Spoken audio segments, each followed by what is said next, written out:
ጋይስ እንዴት ናችሁ? ዛሬ እንግዲህ የዛሬው አፍሪካ ይሄን ይመስለው ጫማ ገና አላነኩም አረፍዶብኛል። ዛሬ ማህበር አለን ከጓደኞቼ ጋር እንሰበሰባለንና ቅጣት ስላለው ቶሎ ለመውጣት እየሞከርኩ ነው፣ ግን አውትፊቴን ስለወደድኩት ሳላሳያችሁ አልሄድም ብዬ ነው። በዛ ላይ እየጠጣሁ ያለው ቡና ጉደኛ የሆነ ቡና ነው። በጣም የሚጣፍጥ ቡና ነው እየጠጣሁ ያለሁት። ምስጢሩ ደግሞ ምን እንደሆነ በቅርብ አሳያችኋለሁ።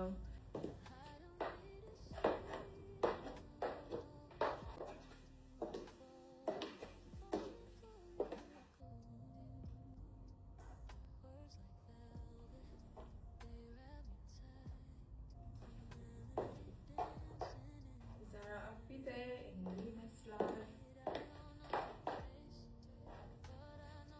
እንደወደዳችሁ ተስፋ አደርጋለሁ።